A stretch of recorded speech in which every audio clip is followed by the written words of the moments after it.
Ok, deuxième vidéo, deuxième partie dans cette série sur comment choisir une niche dans laquelle tu vas réussir. Ok, quels sont les critères littéralement scientifiques sur lesquels tu dois te baser pour évaluer la viabilité d'une niche. Si tu n'as pas vu la première vidéo, ok, arrête tout de suite, mets pause sur cette vidéo-là, va voir la première vidéo qui s'appelle littéralement partie 1, enfin le même titre que cette vidéo, mais partie 1. Va prendre le temps de regarder cette vidéo. Il y a des action steps à prendre, ok, il y a des étapes à suivre et c'est absolument essentiel pour que tu puisses comprendre celle-là. Donc arrête-toi tout de suite si tu ne l'as pas vue et va la voir en premier, ok. Si ce n'est pas le cas, je vais te faire un rapide récap. Donc on a mentionné du coup cette fameuse checklist que je t'ai passée et toutes les étapes que tu dois suivre pour pouvoir choisir ta liste, ta niche, pardon, de A à Z, ok, même en étant totalement débutant et être sûr que tu vas pouvoir réussir dans cette niche, que cette niche est viable, ok. Donc, dans cette vidéo, j'étais beaucoup plus axé sur voilà, les action steps à prendre, etc. Et ce que tu dois faire littéralement pour choisir sa niche et pour ta niche et pour l'évaluer. Dans cette vidéo-là, je vais vraiment te montrer en fait la stratégie que j'utilise pour réussir même dans une niche saturée, ok? Et te montrer surtout pourquoi est-ce que tu dois aimer et pourquoi est-ce que j'aime personnellement les niches saturées. Pourquoi j'ai choisi une niche ultra saturée moi-même pour mon agence et que j'ai pu réussir dedans, ok? Je vais également me concentrer sur toutes les erreurs que tu vas avoir, tu vas probablement faire, ok? Et tous les obstacles que tu vas rencontrer quand tu vas choisir cette niche. Et tu vas probablement en rencontrer au moins un de ceux que je vais citer. Donc, reste bien jusqu'à la fin pour avoir toute la valeur et pouvoir passer à l'action. Ok? Donc, on y va directement. Comme je t'ai promis dans la dernière vidéo, je vais te montrer cette stratégie, comment réussir dans une niche saturée. Ok? Donc, je t'ai fait des petits schémas ici. Donc, ici, la boîte, ok, elle représente le marché, ok, ta niche. Les personnes en rouge, elles vont représenter les agences de ton marché. Ok? Et comme tu peux le voir, c'est littéralement des copier-coller. Oui, j'avais la flemme de faire des bonhommes différents, mais la principale raison, c'est parce qu'il y a une signification derrière. Ok? Ici, toutes ces personnes-là sont des clones les uns des autres, sont des clones, pardon, les uns des autres, parce qu'ils ont tous copié-collé le même goût ou la même formation, la même source d'information. Ils sont tous partis, ok? Et ils ont littéralement copié-collé ça sans utiliser leur cerveau un seul instant, ok? Donc ces gens-là, ils se ressemblent tous, ok? Tous ces individus-là ont exactement la même génétique commerciale. Et ça représente ces agences-là qu'il y a dans ta niche. Dans cette niche, du coup, sursaturée, comme on l'a dit. Même offre, même message, même script, même site web, même funnel, mêmes approches désespérées, etc., etc. Si tu connais un peu en agriculture, ça s'appelle la monoculture, ok? Et c'est un truc hyper dangereux et je crois, après avoir fait quelques recherches, que ça a causé une famine en Irlande en 1845, ok? Et ce phénomène-là, la monoculture, cause des famines. Et ce qui est intéressant, c'est que ce parallèle, en fait, il se fait hyper facilement avec les agences parce que c'est littéralement ce qui se passe pour la plupart de ces agences-là, qui sont des copier-coller. Elles connaissent la famine, ok? Elles n'ont aucun client, elles ne font pas rentrer d'argent parce qu'elles sont littéralement des clones les uns des autres et le marché en a marre, ne réagit plus à ça. Ok? Donc, comme de plus en plus de gens vont graviter autour de cette niche qui va être popularisée, comme je l'ai dit, souvent c'est pas un YouTuber, un gourou, etc., quelqu'un qui a une grosse audience, ces agences vont tous se fondre en une seule. En fait, le marché ne va plus avoir cette capacité de les différencier. En particulier celles qui sont littéralement copier-coller. Et crois-moi, et tu es peut-être concerné par ça, il y en a beaucoup plus que tu le penses. Et ce que je te dis dans cette vidéo, qui va probablement bousculer un peu tes croyances, c'est que c'est une très bonne chose. C'est une très bonne chose pour toi que les gens se copie-collent et que la niche soit ultra saturée d'agences copier-coller. Pourquoi? Parce que plus la mer Rouge est grande, donc ce qu'on appelle Red Ocean en marketing, c'est ce concept justement d'une niche qui est hyper saturée, où il y a une offre qui revient encore et encore, ou un service qui revient encore et encore. Okay? Plus la mer Rouge est grande, plus le Red Ocean est grand, plus tu te démarques rien qu'en étant un peu différent. Et c'est là toute la clé et toute la puissance de cette stratégie. Si tu sais faire preuve d'esprit critique, ok, dans une niche où tout le monde est copié-collé et te positionner légèrement différemment, tu peux te démarquer encore plus. Ok? Et tu vas pouvoir te démarquer très facilement parce que tu n'auras pas besoin de faire un gros effort. Pardon. Donc, ici, c'est ce que je t'ai mis dans ce schéma. Ok? Donc, tu as un homme magenta. Ok? Donc, tu as la niche, tout le monde est en rouge et cet homme-là, il est en magenta. Et tu remarques du coup que le magenta est très proche du rouge. Ok? Mais ce n'est pas le rouge. Donc, on arrive à le distinguer quand même. Donc, c'est cette agence du coup qui va être très similaire aux autres. Ok? Tous les hommes en rouge, toutes les agences en rouge, mais qui va être légèrement différente, qui va avoir un service qui sort du lot. Sans avoir besoin de révolutionner la niche, ok, sans avoir besoin de sortir un truc totalement rocambolesque, mais quelque chose d'assez significatif pour sortir du lot, pour que les gens se disent « Ah tiens, ça, j'avais jamais entendu » dans la niche, ok? Comme le marché, du coup, il va être très encombré, en fait, ça va être hyper facile de se démarquer. Et l'idée ici, en fait, c'est que la variation, en fait, la variation n'a pas besoin d'être grande parce que le marché est tellement copié-collé.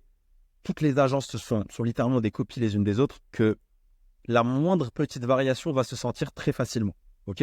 Et c'est ça le gros avantage en fait dans les niches saturées. Et je te mets ici la version en fait où on double le nombre d'agences similaires. Et tu remarques en fait quand on double le truc, même visuellement en fait, c'est plus facile de reconnaître cet homme en magenta. Donc en fait, ce schéma en fait, ça a pour but justement de te montrer qu'en fait, plus dans un marché il y a un nombre incalculable de copier-coller, ok, plus le nombre de copier-coller augmente, plus le nombre d'agences qui sont littéralement des clones les unes des autres augmente, plus tu auras besoin de fournir un effort qui est vraiment faible, relativement faible, pour pouvoir te démarquer en termes de ton service, en termes de ton offre, en termes du résultat désiré que tu vends à tes prospects.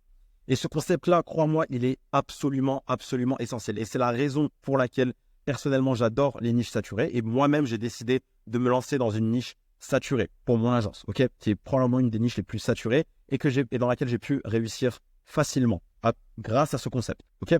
Donc, si c'est quelque chose qui te stoppait, que tu avais cette croyance limitante, etc., les niches saturées, ça ne va pas le faire, ça va être difficile, etc., détrompe-toi. Honnêtement, je pense qu'aujourd'hui, c'est beaucoup plus facile de réussir dans une niche saturée que dans une autre niche qui n'a pas été encore explorée, entre guillemets. Et la raison est simple, c'est parce que les gens cherchent la méthode de la facilité, le chemin de la facilité. Les gens ne veulent pas faire d'efforts. Les gens veulent se copier-coller, veulent veulent minimiser, si tu veux, leur souffrance et leur douleur quand il s'agit de scaler leur business et de réussir.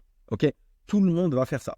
Toi, en choisissant le chemin de, on va dire, la créativité, de faire un peu plus d'efforts sur la création de ton offre, sur ton service, etc., en sortant du lot, tu vas littéralement pouvoir écraser 99% des gens facilement. Et au final, tu vas te retrouver en concurrence qu'avec le top des gens dans ta niche, parce que tout le reste sont littéralement des clones brainless, ok, qui ont juste copié-collé ce qu'on leur a mis dans la formation, ce qui évidemment ne marche pas, comme tu dois probablement le savoir. J'espère que tu le savais déjà avant de voir cette vidéo. Le business, c'est difficile, ça ne suffit pas juste de copier-coller, ok. Donc, je te donne directement des exemples assez pratiques ici sur comment être cet homme magenta, ok, comment te différencier légèrement dans une niche oversaturée. Le premier, c'est de reformuler l'approche que tu utilises, ok.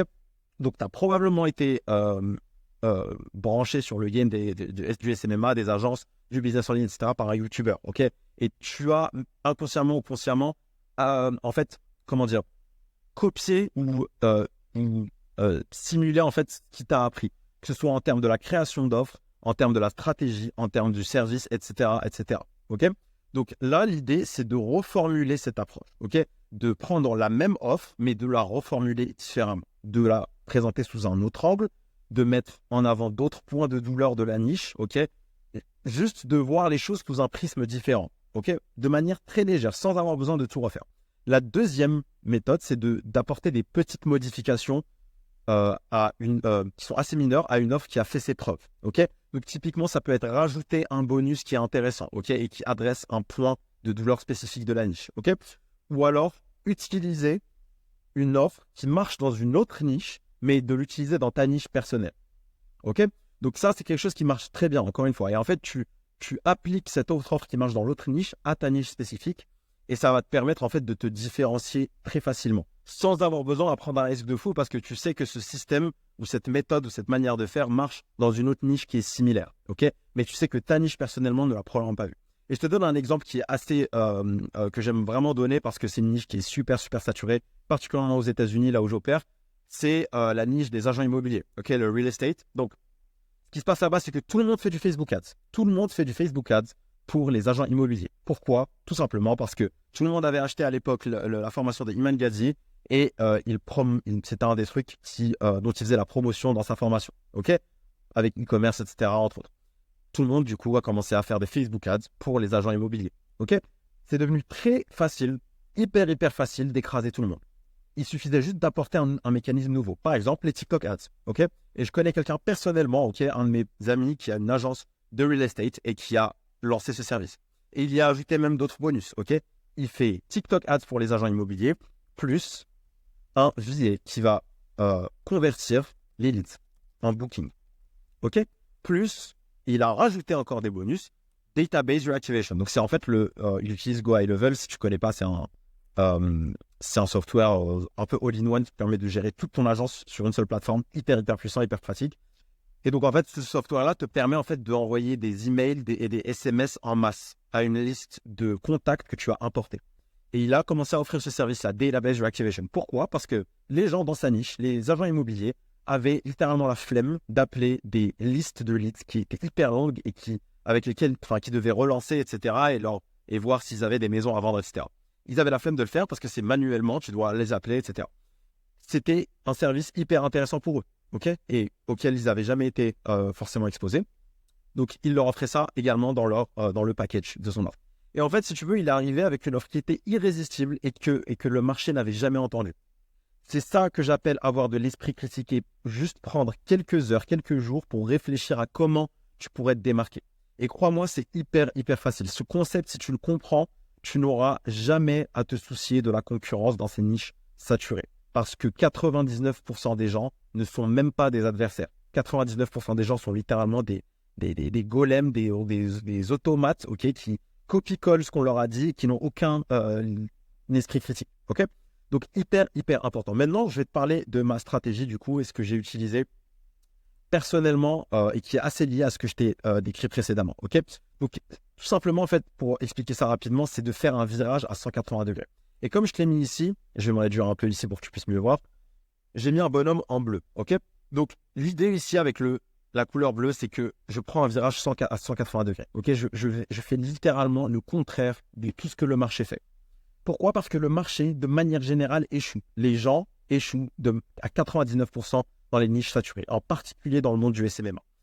Et un exemple parfait de ça, c'est la description de ma chaîne YouTube, si tu vas la voir. Ok, je te dis que je suis le mec sans bullshit, littéralement, que j'aurais aimé, j'essaie d'être le mec, sans bullshit, que j'aurais aimé avoir quand j'ai lancé mon agence SMMA. Et c'est ce que je fais dans ma chaîne YouTube. Je te montre exactement ce qui marche aujourd'hui, ce que je fais avec mon agence, ok, pas ce qui marchait en 2017, pas ce qui marchait en 2018. Je te montre en live, clic par clic, les méthodes qui marchent, etc., etc. Et c'est exactement ce que j'aurais voulu qu'on fasse quand je venais de commencer mon agence, ok. Donc dans ma description, si tu veux, je fais un statement où j'affirme que t'inquiète, je sais ce que tu penses déjà en cliquant sur la chaîne. Ok, j'ai été à ta place et ça va rien être de tout le bullshit que tu as vu, etc. On va parler très concrètement, on va te dire exactement ce qui marche. On va pas être hyper vague, te dire fais cette stratégie, fais ci, fais ça. Non, on va te montrer clic par clic ce qui marche en 2024 avec quelqu'un qui a une agence et qui l'a scale. Ok, donc ça, typiquement, tu vois, c'est un revirement de situation parce que la plupart des gens ne veulent pas délivrer leurs secrets. Ils ne veulent pas délivrer leurs secrets parce qu'ils se disent je vais avoir des concurrents, etc. Moi, je te dis ouvertement que je m'en fiche totalement parce que mon agence est aux US, ok. Et j'aide les gens, je coach les gens en France pour scaler leur agence. Donc ça ne va même pas être mes concurrents finalement. Donc j'en ai strictement rien à faire, ok. Donc ça, c'est le genre de changement de paradigme qui vont t'aider c'est ce genre de virage à 180 degrés qui vont t'aider à prendre un gros avantage. Et je vais te donner d'autres exemples. Par exemple, tu remarques que le marché offre des garanties timides dans ta niche, ok. Donc tu peux décider d'offrir par exemple 10 clients, ok. Tu le fais évidemment que si tu es capable d'avoir les épaules pour supporter ça. Donc ça, c'est un exemple très bon, ok. Avoir une garantie très forte. Donc typiquement, ça marche bien dans les niches où les gens ont peur de s'exposer, ont peur de promettre des choses parce que c'est difficile. Typiquement, la niche des agents immobiliers, comme je te l'ai dit. C'est dur de garantir des closings, des mandats signés, de l'argent dans le compte littéralement de l'agent immobilier. C'est difficile. Pourquoi? Parce que tu n'es pas responsable de la vente, ok. C'est l'agent immobilier au final qui va vendre le bien ou pas. Toi, tu peux juste le mettre en face de personnes qui sont plus ou moins qualifiées. Donc, en faisant ce genre de promesse, en lui disant je te promets un closing par mois, par exemple, ou 2 closings par mois, où tu ne payes pas, etc., tu prends énormément de risques sur toi et tu vas pouvoir t'affirmer comme quelqu'un d'assez intéressant. Ok. J'avais remarqué personnellement que le marché était obsédé du coup par la quantité, le volume, envoyer du volume, etc. Donc ça, c'est aux US. En France, c'est pas encore arrivé. Mais si tu te poses la question, oui, il faut envoyer de la quantité, il faut envoyer du volume. Et les softwares, c'est une bonne idée. Mais c'était quelque chose qui était dit et redit aux US. Donc, j'ai commencé à plutôt utiliser des looms personnalisés, ok, avec la méthode du cheval de Troie notamment, où demander la permission. Et je vais y arriver juste après. Si tu n'as pas vu cette vidéo sur la méthode du cheval de Troie, je t'invite à aller la voir immédiatement. C'est la meilleure méthode, je trouve, pour garantir des rendez-vous qualifiés sur les réseaux sociaux. Ensuite, j'ai remarqué que mon marché était focalisé sur les publicités. Ok, du coup, je me suis concentré sur YouTube. D'accord? J'ai remarqué que mon marché se concentrait sur le marketing. Donc, je me suis concentré sur le produit. Ok, plutôt que le marketing. Plutôt que juste essayer d'arnaquer les gens en leur faisant un message et en étant dans leur cerveau, etc. Essayer de les manipuler. Non, juste le produit est trop bien, donc achète-le. J'ai remarqué en fait que mon marché faisait des pitchs à l'aveugle dans, du coup, les cold DM, ok, les messages à froid par DM. Donc, j'ai commencé à demander la permission de faire des pitchs en premier. Ok, ce qui est quelque chose de différent. D'habitude, les mecs pitchent direct. Et c'est la méthode du cheval de Troie dont je te parle. Et je t'invite à aller immédiatement la voir si tu ne l'as pas vu. Ça va probablement changer ta vie si tu as eu des problèmes avec le fait de générer des rendez-vous qualifiés par DM. Ok, donc ça, c'est encore une fois un changement de paradigme. Je demande la permission. Ok, je lui dis que j'ai de la valeur à lui apporter. C'est pas grave s'il n'est pas ok. Mais s'il est ok, ça peut être intéressant pour lui. Ok, c'est totalement gratuit. Enfin, j'ai remarqué que le marché avait trop peur de montrer ses propres résultats. Ok, et ça a été un game changer pour moi personnellement, pour mon agence. En fait, les gens aimaient bien montrer les résultats de leurs clients, mais ils ne montraient jamais leurs propres résultats. Surtout dans mon milieu qui est la génération de leads B2B. Pourquoi tu ne montres pas tes résultats? Tu vois, tu es censé savoir générer des leads, etc. Pourquoi on ne voit jamais ton calendrier? Pourquoi on ne voit jamais que tu es capable de générer des rendez-vous pour toi-même? Et la raison était simple, c'était parce qu'en réalité, tous leurs rendez-vous, ces gens-là, ou en tout cas beaucoup de mes concurrents, beaucoup de leurs rendez-vous étaient faits avec des ads, avec de la publicité. Ils avaient payé pour avoir des impressions et pour générer des rendez-vous, ce qui n'a jamais été mon cas. Donc j'avais cette capacité de m'imposer comme quelqu'un qui pratique ce qu'il prêche. Je vais vous booker des rendez-vous de manière organique grâce à mes systèmes, ok, LinkedIn, Facebook, etc., email, sans que vous dépensiez zéro en ads. Et preuve à l'appui, je l'ai fait pour moi-même. Il n'y a pas vraiment de meilleure preuve que dire je l'ai fait pour moi-même. Quand quelque chose est magique, quand quelque chose est vraiment puissant, qui marche vraiment, tu vas être le premier à l'utiliser. Et c'est quelque chose qui paraît vraiment logique, mais beaucoup de personnes n'y pensent pas. Et beaucoup de tes concurrents, tu vas remarquer qu'ils ne pratiquent pas ce qu'ils prêchent. Donc, montrer que tu pratiques ce que tu prêches va pouvoir te donner un énorme avantage. Ok? Donc, la stratégie du 180, comme je te dis, te permet d'être bleu lorsqu'il y a un red ocean. Au lieu de chercher, du coup, cet océan bleu, au lieu d'aller chercher cette nouvelle niche inconnue que personne n'a jamais essayé de scaler, en étant juste positionné différemment, tu vas pouvoir avoir un énorme avantage. Cherche un positionnement en océan bleu, comme je l'ai dit, plutôt qu'un océan bleu. En étant bleu dans un océan rouge, tu obtiens le même résultat qu'en étant rouge dans un océan bleu. Et le problème avec les niches ici, océan bleu, c'est que elles n'ont pas fait leurs preuves. Ok, c'est qu'elles sont dangereuses. Il faut que tu imagines ça avec l'image des poissons dont j'ai parlé la dernière fois. Imagine que tu sois le premier poisson dans un étang où aucun poisson n'est jamais allé. C'est hyper risqué. Okay, il y a probablement une raison très, très rationnelle pour laquelle aucun poisson ne vit ici. Ils sont probablement tous morts. Okay, morts avant même d'avoir essayé. Tu n'as probablement pas encore la capacité aujourd'hui de devenir un homme bleu. Okay, mais ce que tu peux faire, c'est d'essayer d'être magenta. Okay, donc, comme je te l'ai montré dans le premier schéma, d'être légèrement différent. Et crois-moi, ça va être un game changer pour toi. Ok? Donc, on enchaîne directement sur les erreurs. Ok? Tu vas probablement avoir énormément d'obstacles et énormément de croyances limitantes quand tu vas commencer.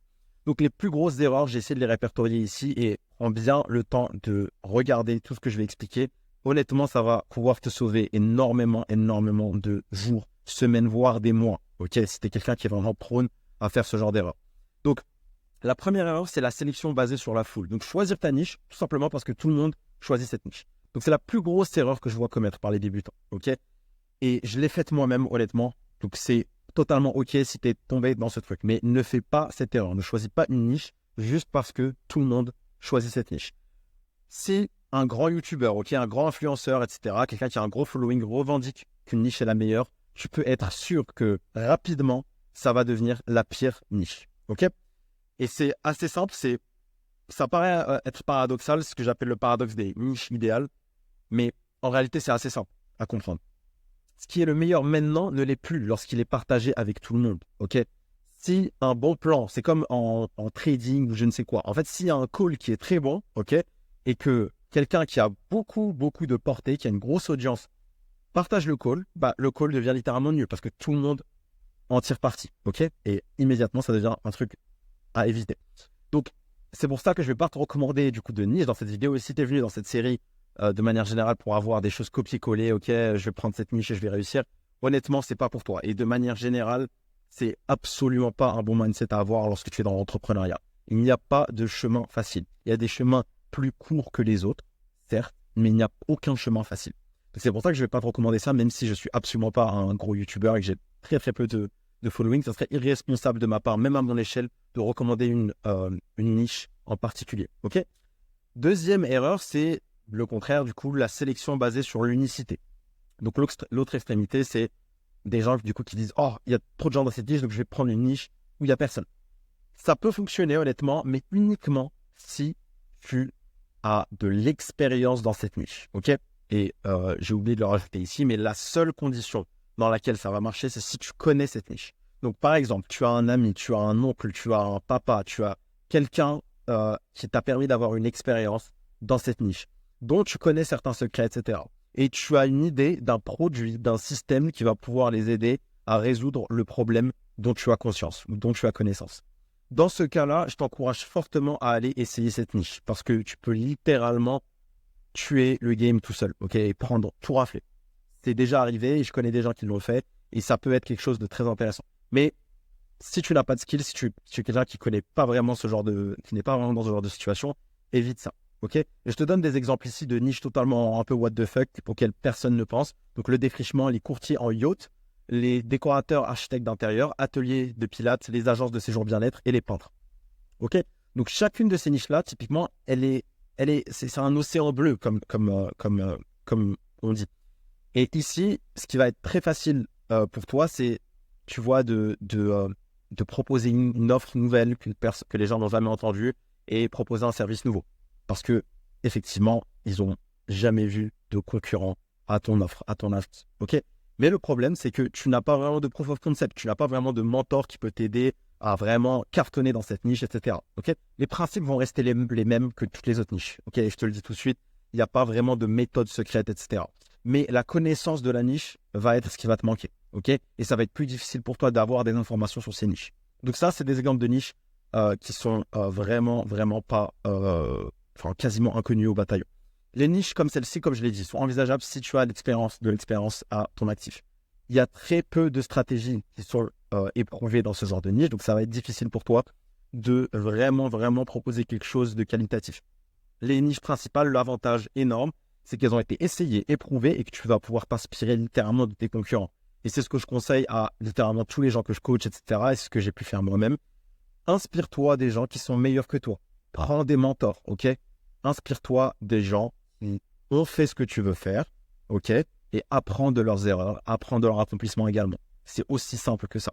Ça, c'est l'avantage avec les niches principales, les niches les plus répandues, les niches les plus populaires, c'est que tu peux voir ce qui marche et ce qui ne marche pas sans avoir besoin de te brûler, ok ? Par exemple, j'ai un ami qui est dans la niche de l'e-com, ok ? Il était plutôt dans la niche de l'e-com. Il a atteint les 10K par mois, etc. Hyper cool avec sa niche de l'e-com. Puis il est passé à une niche qui compte à peu près 3000 entreprises. Ok, je ne vais pas donner le nom parce que ça va encore créer des copier-coller, etc. Mais c'était en gros un océan bleu complet. À peu près du même genre que ces niches-là que je t'ai montré. Ok, un truc inconnu bataillon auquel personne ne pense. Aujourd'hui, il fait 80K par mois. Ok, et c'est littéralement, donc il avait le même mentor que moi et il a littéralement explosé en 6 mois.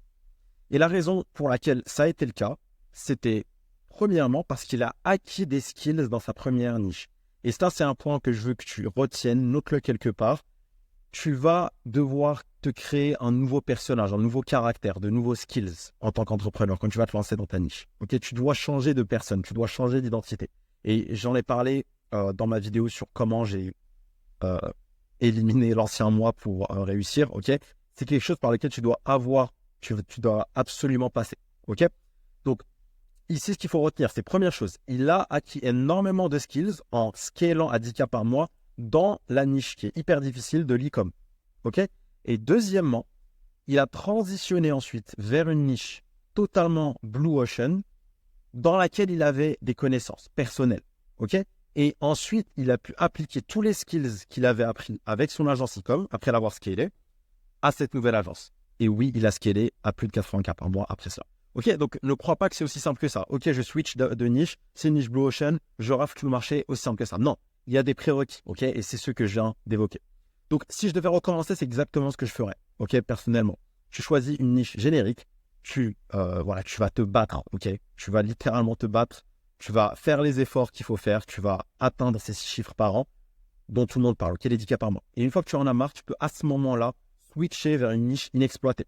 Parce qu'à ce moment-là, tu es une personne différente, capable de résoudre des problèmes, d'agir comme un entrepreneur et pas comme un gamin ou comme quelqu'un de très impulsif, émotionnel, de bien réfléchir, de prendre des décisions data-driven, ok, basées sur la donnée, des décisions scientifiques, avoir une démarche scientifique dans le scaling de ton business. Là, oui, tu n'es plus vraiment intéressé par cette niche, oui, tu peux changer.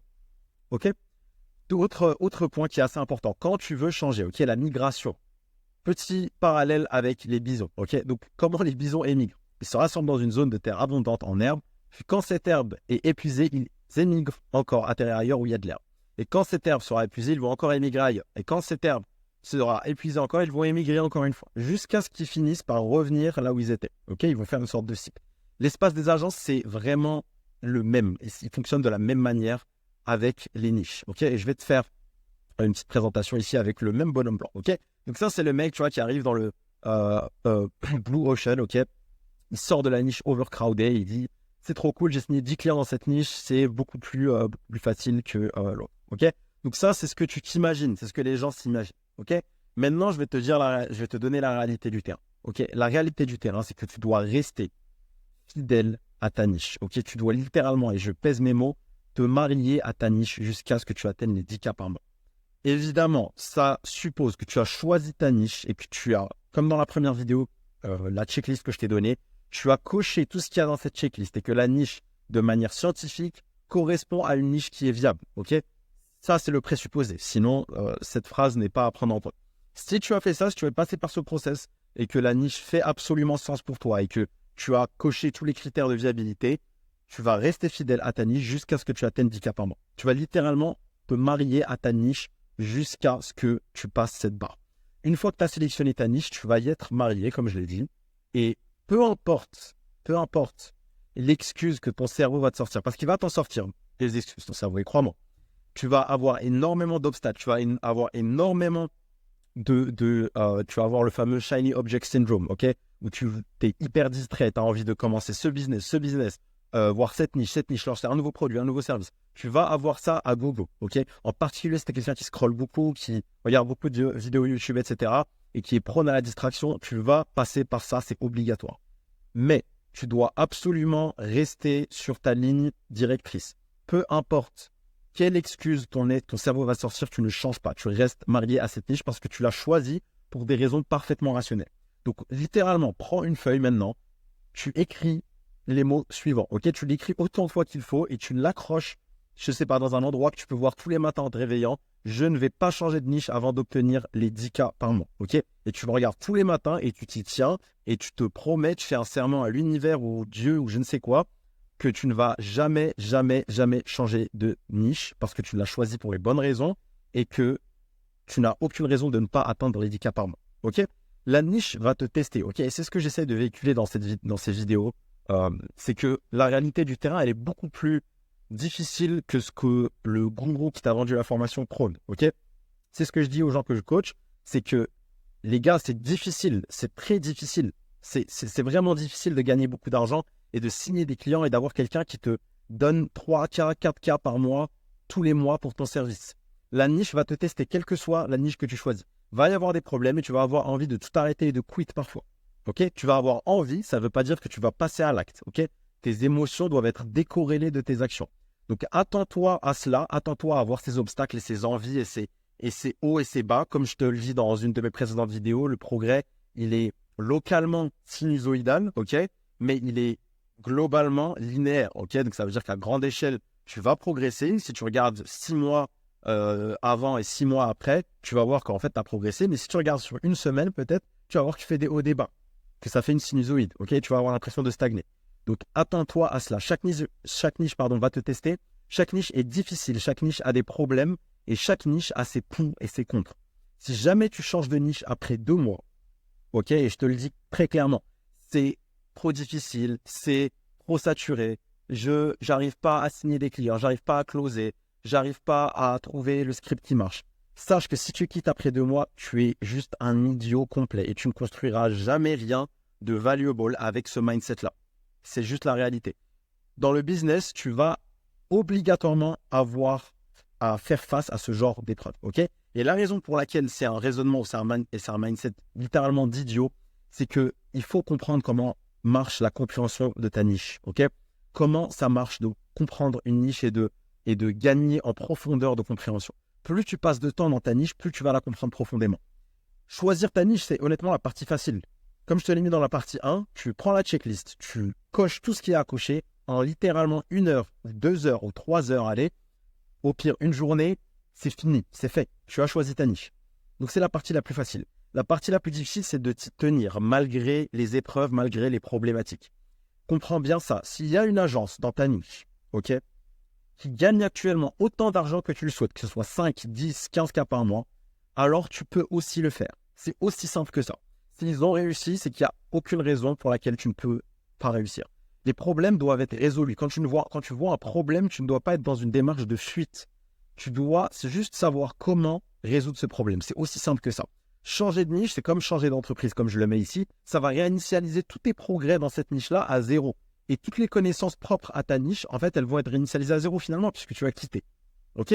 Évidemment, tu auras les skills que tu as acquis en tant qu'entrepreneur de manière générale, mais ta connaissance spécifique à cette niche, qui est un atout extrêmement précieux, elle va être réduite à zéro.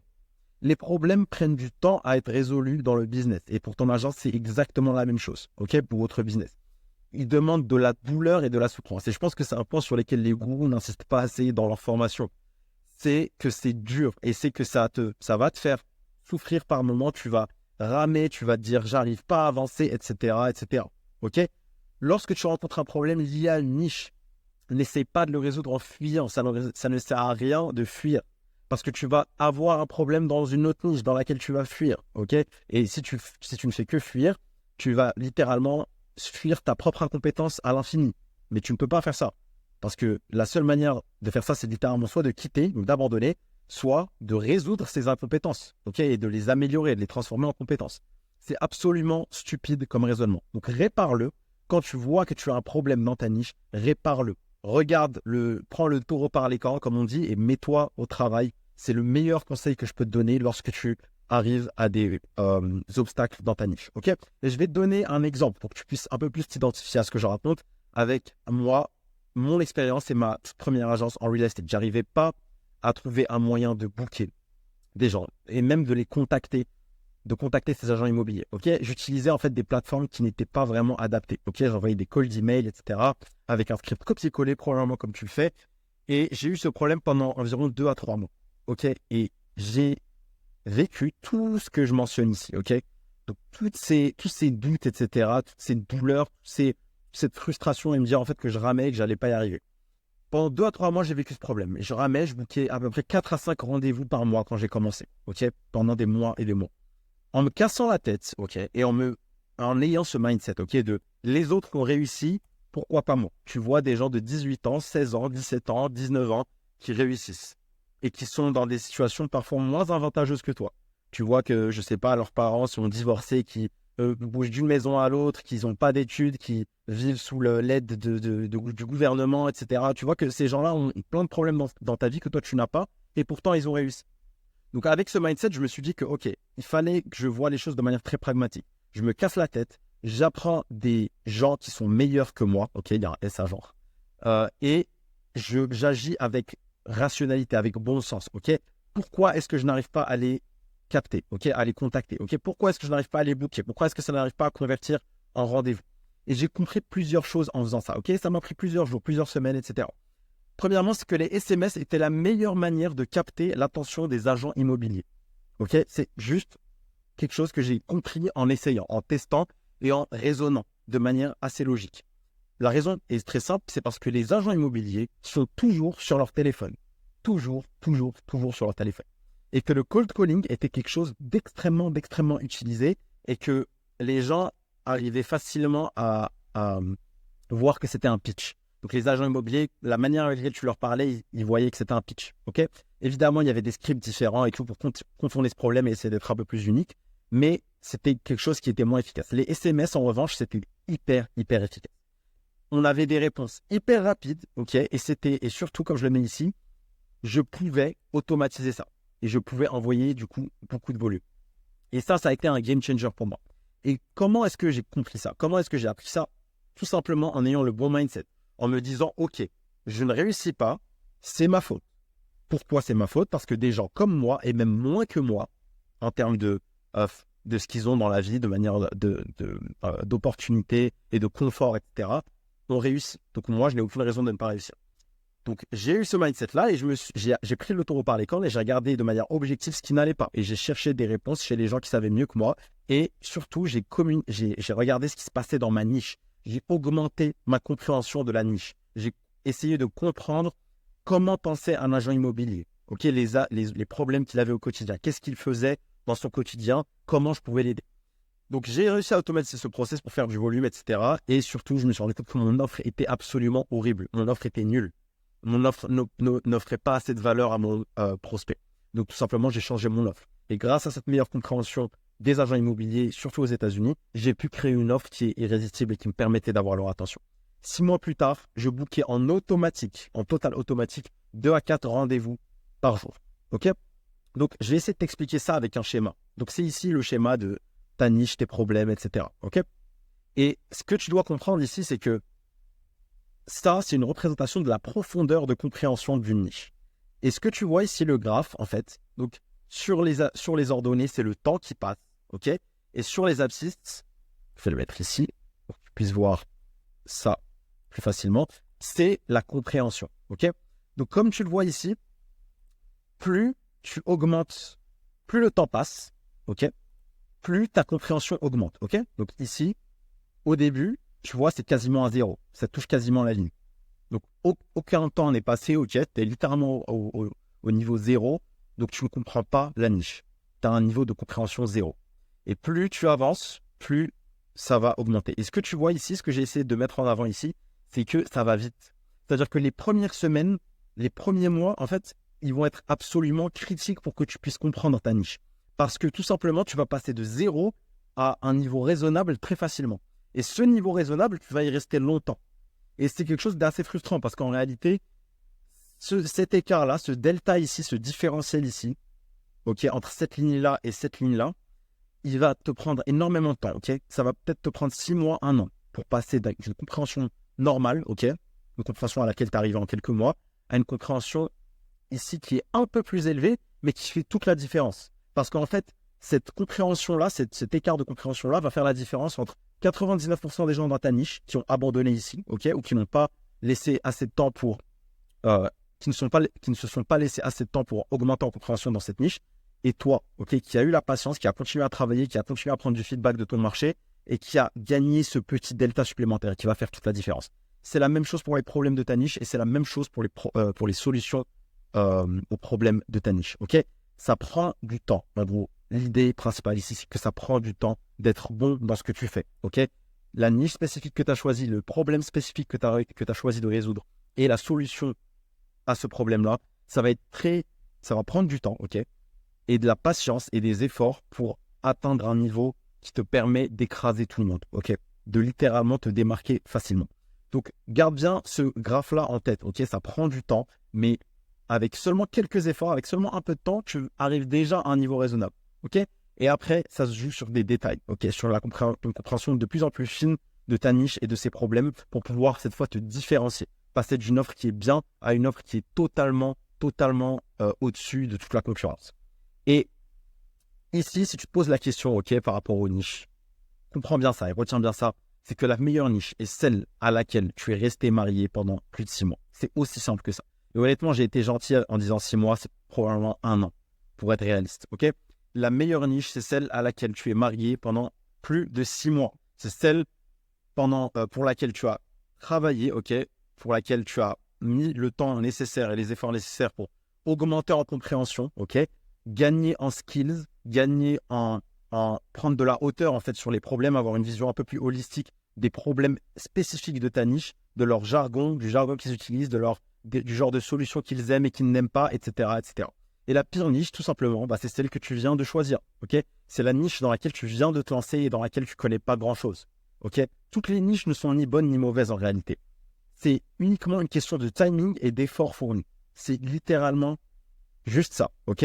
Tu peux prendre une niche quand tu as commencé et 6 mois plus tard, tu vas peut-être avoir des discours totalement différents sur cette niche. Au début, oh, c'est horrible, je comprends rien, j'arrive pas à les convaincre, la niche est saturée, j'arrive pas à booker des rendez-vous. 6 mois plus tard, après que tu aies fourni les efforts nécessaires, que tu aies pris le feedback, que tu aies fait des recherches sur ta niche, etc., tu adores cette niche. Tu dis, je book 1 à 3 rendez-vous par jour en automatique, c'est hyper facile, je close facilement, ils adorent mon produit, ils le trouvent tous intéressant. Tout le monde show up à mes calls parce que le produit est intéressant, ils sont excités à l'idée de me rencontrer et de discuter de ce que j'ai à leur offrir. C'est littéralement une question de timing et d'effort. Tu es à peut-être 6 mois ou 12 mois de tes rêves, ou des accomplissements que tu veux atteindre. Cela dit, je vais faire une petite aparté ici parce qu'il y a certaines niches qui pour moi sont vraiment à éviter. Je vais te donner des exemples ici. Donc la première, c'est la niche du dentaire, les dentistes. Il y en a probablement d'autres qui souffrent du même problème ici, mais c'est le principal obstacle pour cette niche, c'est que l'acquisition à froid, la prospection à froid est trop difficile, sans hâte. La raison pour laquelle c'est le cas, c'est parce qu'il y a des gatekeepers, il y a cette secrétaire par laquelle tu dois passer avant de parler au dentiste. Souvent, si tu veux les cold caller ou leur envoyer des SMS, c'est ce qui va se passer. Donc, dentaire, je déconseille vraiment si tu commences. Ça va être difficile pour toi si tu n'as pas de budget ads de faire de la prospection à froid en masse et d'avoir des réponses. Tout simplement parce que tu ne vas pas tomber sur le dentiste ou l'orthodontiste. Tu vas tomber sur sa secrétaire qui va probablement pas passer l'appel parce qu'elle va savoir que c'est du marketing, du commercial. Deuxième niche que je déconseille, c'est le e-com. Je l'ai mentionné dans la première vidéo. C'est très dur de délivrer des résultats en e-com si tu es débutant. La niche est ultra saturée depuis que Iman et d'autres ensuite. En France, je crois qu'il y a Théo ou Yumi Denzel. Je ne connais pas très bien les influenceurs en France, mais en gros, c'est une niche où il y a tout le monde, en gros, et qui a été, dont on a fait la promotion très tôt et que des gens avec un énorme following ont commencé à pousser. Donc, je te la déconseille si tu es débutant parce que honnêtement, les gens offrent des offres de fou et la prestation de service va être difficile pour toi si tu n'y connais absolument rien. Si tu as de l'expérience et que tu es très bon là-dedans, vas-y. Mais si tu es débutant, je te la déconseille. Et les avocats, c'est un troisième exemple que j'ai pris. Honnêtement, j'ai juste jamais vu personne réussir là-dedans. Tous les gens que j'ai vu commencer dans la niche des avocats, ils ont littéralement arrêté parce que ça ne fonctionne pas en fait. C'est très difficile de leur trouver des clients. C'est vraiment difficile de leur faire ça sans budget publicité. Le problème aussi, c'est que dans beaucoup d'avocats en fait n'ont pas assez de revenus pour pouvoir faire des ads sur le long terme, faire de la publicité payante. Et donc en fait, c'est juste une sorte de cycle vicieux duquel on ne sort jamais. J'ai jamais vu d'agence vraiment fonctionner, dépasser les 30-50 cas par mois avec des avocats. Donc je te déconseille ces trois niches-là. De manière générale, toute niche qui est surpopularisée, comme je le dis à chaque fois par un YouTuber, un influenceur assez connu, etc., c'est une mauvaise niche. Et je te donne l'exemple ici en e-com avec Iman Gadzhi, qui est le mec le plus connu dans le monde GCMMA et qui a fait passer la niche d'e-com pour la meilleure niche. Et finalement, c'est devenu une niche super saturée dans laquelle il faut littéralement être un crack pour vraiment scaler à fond et pouvoir, et ne serait-ce même qu'avoir des rendez-vous qualifiés. Ils ont entendu toutes les offres dans cette niche, les plus rocambolesques, ils ont tout entendu. Oui, je vais te garantir 100K par mois en 30 jours. Sinon, tu ne payes pas et je te fais un virement de 10K. Ils ont entendu les offres les plus folles. Donc, ça va être très difficile si tu viens de commencer. Deuxième genre de niche que je déconseille, ça va être les niches qui en fait vendent leur temps. Donc, je te donne des exemples. Site thérapeute, coach sportif, par exemple, c'est les plus typiques. Ça va être une mauvaise niche parce que ces niches-là manquent de temps pour attirer plus de clients. Et en 1 ou 2 mois, tu dois attendre 1 ou 2 mois en fait pour qu'il puisse payer ton service. Parce que le mec, il vend, je sais pas, 30 € de l'heure ou 50 € de l'heure. Et en fait, toi, tu lui vends un service à 3K, 4K. En fait, il va avoir un retour sur investissement qu'après plusieurs mois parce qu'il vend son service à l'heure. Donc, je te déconseille fortement ce genre de niche, qui ne sont pas high ticket et qui vendent juste leur service de l'heure. Ils vont mettre du temps à être rentables. Pour toi, ça va pas être intéressant parce qu'ils vont être très... ils vont montrer beaucoup de résistance en fait à acheter tes services. Et de manière générale, en fait, c'est des gens qui n'ont pas beaucoup d'argent. Et ça ne marche pas vraiment pour eux. Ce que je conseille pour ces niches-là, c'est vraiment la personal brand, d'être vraiment en mode création de contenu, etc., d'attirer les gens plutôt qu'aller les chercher avec de la prospection à froid. C'est ce qui marche le mieux. Et j'ai travaillé personnellement pour ce genre de niche-là. Ce qui marche le mieux, c'est vraiment le personal branding, la création de contenu, et ensuite faire tourner des ads pour mettre en avant ce contenu et amener les gens à les DM sur Insta, typiquement, pour ensuite pouvoir les convertir dans une conversation avec un setter, par exemple, ou autre, et ensuite pouvoir les signer, les closer en rendez-vous. C'est ce qui marche le mieux. Tu vas envoyer des calls d'email à ces gens-là. En fait, c'est des choses qui ne marchent pas vraiment pour eux, pour que tu puisses leur délivrer le service et leur trouver des clients. OK? Vu que c'est du B2C. Donc, ça, c'est vraiment les deux types de niches que je te déconseille. OK? Donc, c'est la fin de cette vidéo. J'espère que ça t'a été utile. Comme d'habitude, passe à l'action. OK? Prends note de tout ce que j'ai dit. Passe à l'action. Prends ça comme des conseils de quelqu'un qui a de l'expérience du terrain, qui est passé par là. OK? C'est des choses qui sont actuelles aujourd'hui, maintenant, à l'heure où je fais cette vidéo, en fin juin, en 2024. Tu dois absolument passer à l'action et prendre ton avenir en main pour avoir des résultats. OK? Et cette série de vidéos, honnêtement, te permet à 100% de choisir ta niche, OK? Et de littéralement passer à l'action et de te lancer dans ce milieu-là. Si tu as envie de faire de l'entrepreneuriat, d'avoir un business en ligne, de pouvoir avoir de l'impact pour les gens avec qui tu as envie de travailler. OK? Donc, merci d'avoir suivi et je te dis à la prochaine. Si tu as envie de travailler avec moi, j'ai du coaching, c'est le lien, le dernier lien au premier lien dans la description. Voilà, n'hésite pas à me contacter si tu es intéressé, si tu es sérieux par rapport au fait de scaler. Juste petite note, si tu viens de commencer, c'est-à-dire que tu n'as aucune idée de ce que c'est, etc., tu as juste envie de te lancer dans les SMMA et que tu n'as jamais eu ne serait-ce qu'un client ou quelques rendez-vous bookés, etc., ne prends pas de call avec moi. Je travaille uniquement avec les gens qui sont bloqués entre ce 1 000 € à 5 000 € par mois, à 6 000 € par mois, tu vois. Ils sont un peu dans ce blocage-là, ils n'arrivent pas à scaler plus et à dépasser les 10K par mois, ok? Si tu es dans ce cas-là, prends un call avec moi, on va pouvoir discuter de ça et scaler ensemble. Si ce n'est pas le cas, continue à regarder les vidéos que je poste, c'est de la valeur gratuite. Et crois-moi, juste avec ça, tu peux avoir des résultats 100 fois meilleurs que toutes les formations que les gourous, en particulier français, vendent parce qu'elles sont, honnêtement, je trouve, de qualité très, très, très piètre. Merci d'avoir regardé, j'espère que ça t'a été utile. Passe à l'action.